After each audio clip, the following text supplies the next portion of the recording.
Hi, good morning, everyone. Thank you for having me. I will actually introduce some of the recent advances that we've made in computer-aided design to further understand what's actually happening before we put our food in storage. It's actually what happens pre-harvest. Post-harvest storage, as you know, can lead to some internal damage. You put them in all these bins conventionally in Western Europe like this, in a storage cold room. And then sometimes if you're really unlucky, you get something like this, where you have these big defects if you have certain issues during storage. What we think in our current research hypothesis is that post-harvest storage, hypoxia and internal damage are actually very much linked during the storage. So what we think is happening, our current hypothesis, is that we start off with these cool rooms that we keep our fruit in, and we actually impose low oxygen conditions to slow down the respiration during storage. But what can happen is that on the inside, our fruit can experience low oxygen conditions as well. And as a result, it might switch its metabolism towards fermentation. This is actually disadvantageous for our fruit, and that's because it can't actually produce as much energy from these pathways. And as a result, you get an energy crisis inside your fruit. It can't really maintain its maintenance of its cellular structure anymore. And the membranes basically start to decay. As a result, you get these cell walls that leak out their cellular fluid. And consequently, you will have cell death, browning, and all the off flavors that come with that. That's very much not desired. So that's what we think is currently going on. So one of the main issues that we have on a fundamental level is trying to figure out what is actually determining the post-harvest storage potential. So how certain factors that happen before harvest can lead to these processes and how they impact them. For that, I have to basically go back to what happens during growth. So on the left-hand side, you see a respiration curve. So that is, during the development in the growth stages, the respiration of the fruit gradually declines as it's developing. But then it gets to a ripening stage, and then the respiration will go up, and in the end, it will go down when it's senescing, so basically dying. On the right-hand side, you see a different curve, which is that your fruit firmness, your texture of it, actually declines as well during your development. So during growth, you will have a very firm fruit, but the further you get in your development, the fruit will get a lot softer, and basically at some point it will get so soft that it's actually not nice anymore for most consumers in a sensory way. So harvest timing is in this context very important. If you harvest too early, you will basically get a low respiration, which than when you would harvest at the peak, which is good so you can store them for longer. You will have low retilene production, but also your firmness will be quite high, so quite stiff, but you will have smaller fruits, so your commercial value will be lower. In contrast, if you harvest too late, then basically you get higher respiration, you will have high ethylene production, but your fruit firmness will be quite a lot lower, but you will have larger fruit. So it's a bit of a sort of trade-off and balances that you have to keep in mind when you try to do this. And pre-harvest factors have a big effect on how this progresses during growth. There are a bunch of them, so basically you have environmental factors, which include irradiation, but also the water status, how much rain you will get. Agronomic factors, so basically if we thin the fruit or if you start to remove some leaves. If you apply shading, that also has a big effect. Something that's quite popular in Europe in development right now is trying to combine solar panels and growing fruit at the same time. That also has an impact on how the fruit grows and develops. And there's a big variation in variety also in properties within cultivars, but also between different cultivars. So all these factors have a big influence on how our fruit grows and develops. But we currently lack a bit of an understanding how that all comes into play.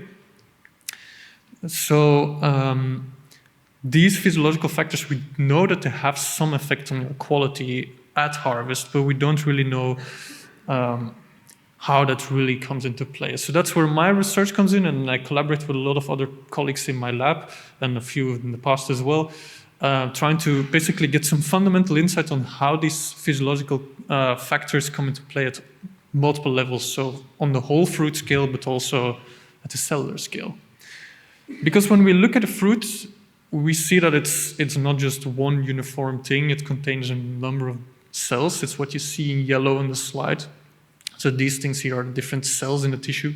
And the blue spaces are the air spaces. So that's how the fruit exchanges all its respiration gases during storage, but also during its development. And in pears, you get something quite fascinating as well. You get these stone cell clusters, which are basically very hard, rigid, gravelly things when you bite on a pear, but they obstruct the airflow. And another fruit physiological parameter that is quite important is basically that the cell scale, the mechanics come into play. So basically the cells themselves are units that can impart a bit of the mechanical strength. So you'll have the wall stiffness of your cell wall, which is important. The turgor pressure in your cells, so basically how much water is inside your cell and how much it pushes out the cell. The adhesion between the different cells, it's a bit like the mortar in a brick wall. You need a good mortar between cells to make sure that they don't slide apart or fall apart. So that's the mechanical side of it, but you also have the structural side of it. Cell size matters, so the bigger the cell usually has an impact on how strong it is. Cell shape, rounder cells have different reaction to forces, and also porosity. So the amount of air that you have has a different impact on how compressible your tissue is, and basically then how you perceive texture when you bite on it. So you see there's a bunch of different factors here at play, and we all want to disentangle them, because if we want to optimize our storage procedures or understand better why one cultivar might store better than another, we need to have an idea of how all this matters. And for that, in our research group, we basically lean on computer models to study these complex fruit systems. There's so many different parameters. To understand them all, it's quite useful to disentangle them in computer models. Why? We can parameterize different parameters or processes and then study them individually and systematically without the need for certain complex experiments, for example. I will focus on two main topics that we are tackling right now in our research group. One of them is mechanical modeling of fruit tissues, and the other one is gas exchange modeling inside the fruit. So how the fruit exchanges its oxygen and CO2 from inside to the outside and vice versa. Why do we want these computer models? Well, they allow us to simulate processes that we probably can't even see with the naked eye or in any reasonable capacity. We can study them systematically and make predictions that might seem difficult or practically impossible in experimental conditions. I will highlight in a few of the examples that I will show here what I mean with that. So to start off, I want to show off the mechanical modeling that we do in the group of fruit tissues. So what you see here is basically a simulated cube of apple tissue that we can study its mechanics of. And then basically how we do that, it's a bit like this. So we start off with a tissue geometry, and then we create a tissue model from it. That tissue model contains the individual cells, and each of these individual cells is a bit modeled like this. We model them as sort of deformable shells that we represent the cells of.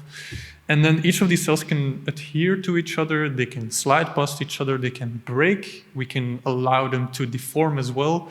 So we have quite good grasp of the physics that go on and the biology that comes into play with these physics. And what you see on the right is that we use a software environment that we have in our group to study this and to model all this and to capture all these physics. As Peter already said, we use X-ray CT to look into the fruit, but I actually have to look at a scale that is a bit smaller than that. So we actually take out a piece of the fruit itself. So we put the tissue in these X-ray CT devices, and then with the same principle of the illumination with the X-rays, we can capture a lot of 2D projections that we then in turn construct 3D volumes of. So we have three-dimensional information of our tissues using this method at quite good resolution. So I think of microscopy, but just in 3 dimensions. And then the fascinating thing is that we actually want to do this while we're doing firmness testing as well. So one of the cool new advances that we, with the current increases in the performance of these systems, is that we can actually do this dynamically. So we can now do, as you would with a firmness tester, just plunge a plunger inside of it and then record the force deformation curves. We can actually visualize these processes with this X-ray CT now in these systems. And the cool thing is that we can parameterize all this and capture this and model this the exact same way in the model that I showed you. And that's very interesting because it allows us to compare the effect of firm fruit, is what you see on the left here. So a fruit right at harvest, how it fails when you collapse it.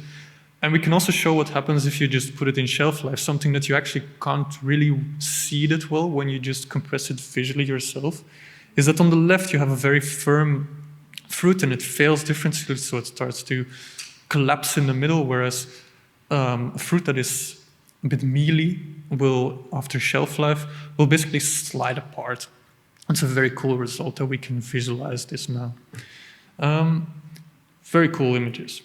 But why do we have these? We want these images to basically benchmark or calibrate our simulations with this model and then see how well our model performs.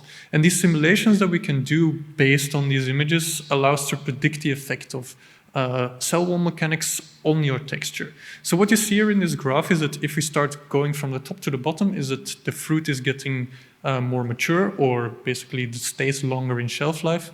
And if we move from the left to the right, we will see that our cell wall stiffness goes up, but during maturity, it goes the other way around. So it goes from a stiff cell wall to a soft cell wall, and then from top to bottom, you will go from a very strongly adhering bunch of cells to a not so strongly adhering bunch of cells. Why is that? Well, while you're in maturity or in shelf life, your cell wall adhesion starts to decrease because of enzymatic actions and all these things. And our model can show basically how this affects the textural properties. So this is what happens if we do this simulation, is then we see that basically cells marked in red have ruptured, they've released their juice, and cells marked in blue will have separated. Now, cells that rupture give away their cellular content and their aromas and their flavor, whereas cells marked in blue will just slide opposite from each other, and they will probably not give any nice perception of taste.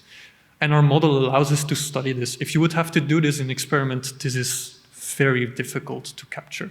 Our model allows us to do that. It also allows us to predict the effect of certain things that, again, in experiments are very difficult to do. We know that the amount of air spaces in between the cells and in the tissue matters for, structure, but you can't readily change this in your fruit once it's harvested, or you would have to come up with very complicated ways. Same with cell size. We can observe them, but manipulate them or to steer them in a certain way for experiments is quite hard. The model allows us to do that. So we see that if we change the porosity here in the image or in these simulations from about 20%, which is what we sometimes have in apple fruit, to 30%, which is on the higher end in certain cultivars, is that we see that it has a pronounced effect on the tissue stiffness. So the more porous it gets, the less stiff it turns out to be. It also will have a lower peak stress and basically will have a higher strain at this peak stress. So we see that there is a pronounced effect of porosity on these mechanical properties. Same for diameter. If we start changing the diameter of these cells, then we see that there's also a bit of a similar effect on how stiff the tissue is and then basically how it fails. That is something that we can do this with this mechanical model, which is quite nice. I will now move to the second part of it, which is that gas exchange modeling, something we're also quite interested in. Again, because measuring gas exchange is quite cumbersome, especially inside fruit. So for that, mechanical modeling can be a quite powerful tool to disentangle, again, a bunch of processes that take place at the same time that we probably can't study easily. So how a fruit breathes is something I should explain first. Basically, when you have a fruit, it needs to get oxygen on the inside to do its respiration, but also needs to expel the CO2 from the inside towards the outside. And if we go from the outside to the inside now, is that we want to get our oxygen in and our CO2 out. It will have to pass the cuticle first, that's what you see here, through either the pores, lenticels, cracks in the cuticle, or diffuse over it. And then it has to pass through the intercellular spaces. So this is what you see here. In an apple, you will get these intercellular spaces. This is an image that we collected with CT. And you see that in the flesh of the apple, you will have a lot of air spaces. That's what you see here in black. And that's through these air spaces, that's where the oxygen has to travel through. But you can see already that's quite a complicated path that it will have to follow all the way through this fruit. Well, so now again, we follow this scheme, how to model it. So using CT, we can create again a geometry of our fruit that can allow us to identify different tissue types. So I illustrate here for a tomato fruit, so you can nicely appreciate that you have the outer pericarps, you have the seed regions, but also the gel locules that we can identify. Then we have to impose a number of tissue transport properties. Again, we can get these from X-ray CT because we know the air paths in the tissue. So we can basically quantify then how easy it is to get oxygen or air from one side to the other. Combining these, we put this in a computational framework where we have transport equations that describe the physics of this transport. We also have a bunch of reaction kinetics, and then we discretize our system or our fruit in these different regions. So that's what you see here, that every one of the different colors accounts for the different tissue types in a tomato fruit. We can also impose different transport properties based on what we measure with the CT and different reaction kinetics as well. And then in the end, we can get to internal gas distributions. This is quite useful because this allows us to answer fundamental research questions that we have at the moment with how gas is exchanged in these fruit. First of which is, I will start with tomatoes. Tomatoes, during their development, usually what we have is we have them off vine and then we let them ripen.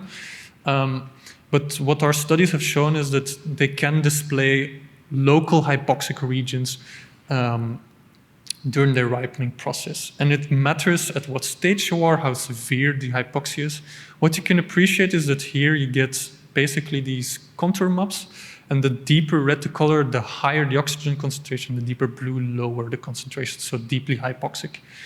And what you see is that the gels are usually or always highly hypoxic, but that the extent of the hypoxia changes during its development. And this is quite important because this will change in the metabolism and probably as well how you respond to this hypoxia and then create your flavor palette as a tomato. So we also discovered that the pedicel scar where it's attached to the vine is a quite important influx for your oxygen.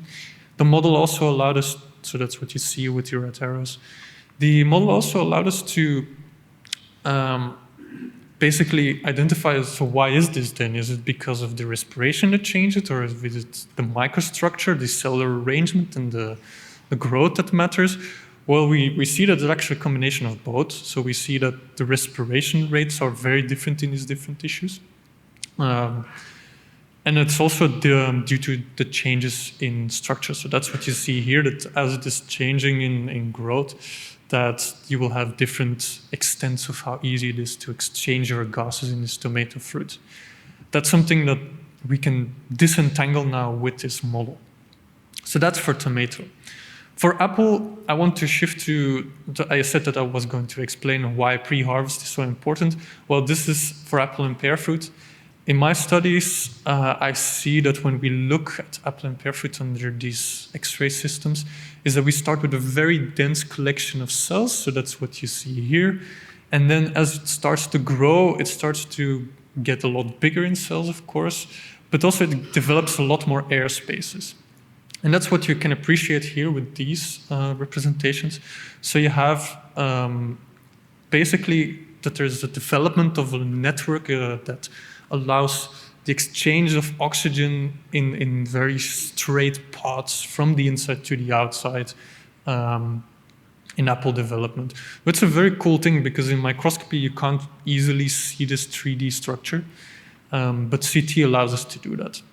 And in a pear fruit we see something quite different. It doesn't make these long channels. It basically makes the air spaces in between the contacts of cells. So when cells start to grow, they will push apart from each other, and in between themselves, they will have these small air spaces that connect up and then allow the pear fruit to exchange air. But this then leads to the following question. Okay, we know that these air spaces develop, but how does that impact the respiration of the fruit or the oxygen status of the fruit? This is quite important. So again, we come with this modeling framework. We put the shape of the fruit in, we measure the respiration rates, and then we also measure how easy it is to transport your oxygen in these tissues. And then we end up with something that looks a bit like this. So this was a very striking result to us. So at maturity, the fruit is actually well oxygenated, but early in development, so when it's basically 4 weeks after anthesis, you see that fruit can get quite hypoxic. And what we currently believe that this hypoxia early in development is basically a sort of a signal or an indicator for the fruit to make these air spaces. And this is quite striking because the air spaces that it develops, it's irreversible. Once they're formed, it can't take them away anymore. It just can make them basically bigger. So that matters quite a lot because these air spaces are what you exchange your oxygen through after harvest in a cold storage. So we set out to check them with a model. Okay, is this pore formation, is this a necessary process? Why does it do this? If you look at this, so the bottom row is what I showed before. This is what we see physiologically. In our model, we can say, okay, let's assume that we don't make any pores. The fruit just stays the same. What would that mean for the fruit? And then we see that if it doesn't make pores, or if it weren't to make pores, you get very deep hypoxia inside your fruit. So your fruit would basically go into a stress mode all the time or develop disorders, defects, cavities, all like that. They're very cool results. So this is for apple fruits, what you see here. For pear fruit, we see quite a similar trend again, that, if it doesn't make pores, it would just be almost anoxic even, so it would just go into very deep stress, basically. So that's one thing for pre-harvest. The model also allows us to see what pre-harvest variation in sizes and these important parameters, as I said, so diffusivity and reaction rates, later come into play in your post-harvest chain in your storage. So we know from experiments that we have large variations in different parameters.